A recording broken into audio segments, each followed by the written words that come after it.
Tout homme qui est né dans ce monde est soumis à une adversité. Tu es né de nouveau. Tu aimes Jésus-Christ. Tu veux faire plaisir à Dieu. Tu veux marcher avec Dieu.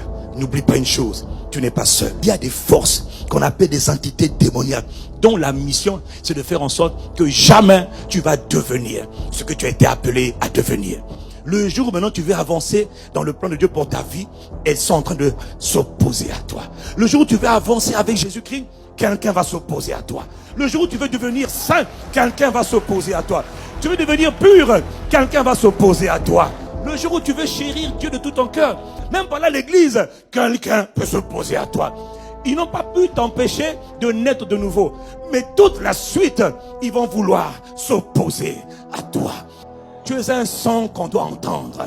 Tu as quelque chose qui est en toi, que Dieu a mis en toi, qui n'a pas mis en moi. Ce quelque chose-là doit se faire entendre. Il y a des choses qui ont été enfouies en toi, qui n'arrivent pas à se manifester. Tu sais pourquoi? Parce que quand tu veux les manifester,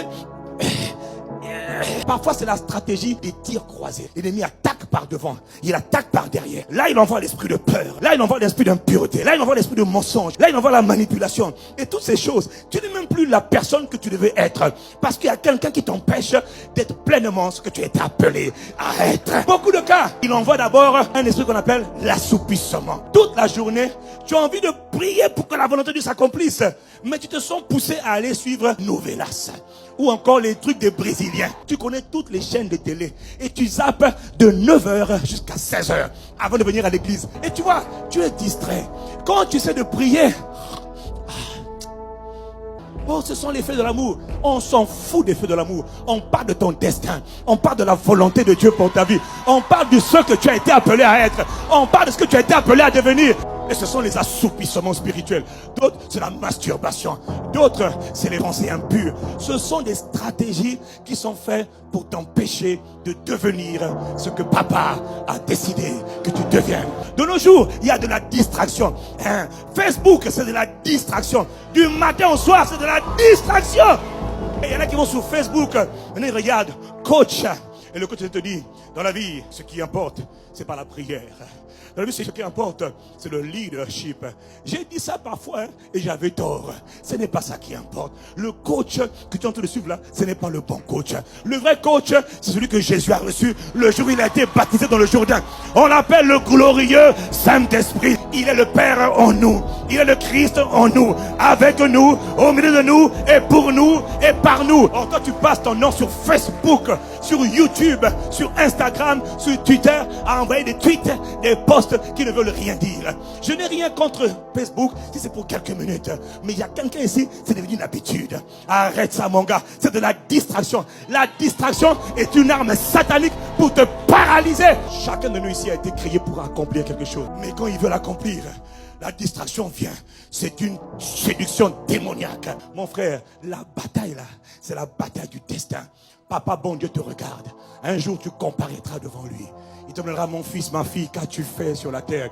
Je t'avais appelé à faire telle chose. Regarde, tu passes ton temps à perdre tes journées. Alors ils vont me dire, ah mais moi j'ai un master 4. Ce qui est important, ce n'est pas le master.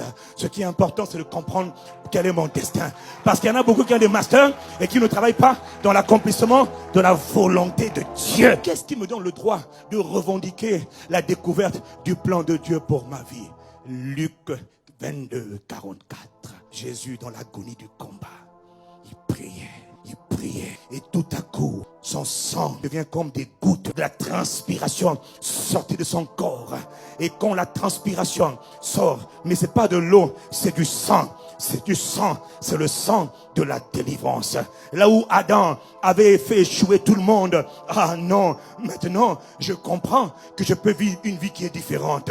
Si je suis une guitare, je peux maintenant donner le son que la bonne guitare va jouer. Mais là, ça dépend plus de mon diplôme. Voilà pourquoi toi, on te dit que tu as échoué, tu n'as pas assez de diplôme, tu n'as pas un bon nom, tu n'as pas une bonne expérience professionnelle. Mon frère, toutes ces choses ne sont pas des qualificatifs ou des critères pour déterminer si tu vas accomplir ta destinée.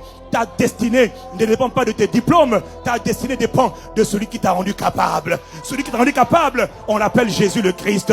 Et dans le jardin de Gethsémane, il priait pour toi. Et quand il priait pour toi, brusquement, quand son sang a été libéré. Satan n'a rien vu. Là où tu étais incapable de faire la volonté de Dieu à cause du sang versé par le Christ, maintenant tu peux te tenir sur la base non pas de tes diplômes, non pas de ton nom de famille, non pas de ton ethnie. Tu dis: Père, dans le nom de Jésus-Christ, tu es le Dieu de toute justice. Père, regarde, le sang de Jésus a été versé pour moi dans le jardin de Gethsemane. Père, pour moi, le sang de Jésus a été versé. Je plaide seulement le sang de Jésus. Le Père entend. Il est sur son trône très élevé et il entend ta prière. Toi, tu dis: oh Père, je t'aime. Il dit: oui, je sais. Ça, c'est une autre chose. Veux-tu accomplir ton destin? Veux-tu devenir ce que j'avais prévu pour toi? Tu rendras compte. Ça, il faut plaider les mérites du sang de Jésus-Christ. Ah, seulement le sang de Jésus-Christ. Et quand le Père entend ta prière, il dit: regarde mon fils, regarde ma fille. Elle ne s'appuie plus sur le développement personnel. Elle ne s'appuie plus sur le leadership. Elle ne s'appuie plus sur les coachs. Elle ne s'appuie même pas sur les mentors. Elle a maintenant sa fondation établie sur le sang. Alors le Père dit: prière exaucée. Il dit: puissance des ténèbres, libérez-la. Regarde maintenant ce que le Père fait. Là où tu n'étais pas capable, le Père maintenant, par son esprit, il te donne une force. Là où on te bloquait, lâche, lâche. Je vais accomplir le plan de Dieu. Lâche, lâche, lâche. Je rentre dans mon destin. Je rentre. Pourquoi tu rentres? Le sang est la fondation. Le sang est le fondement. Le sang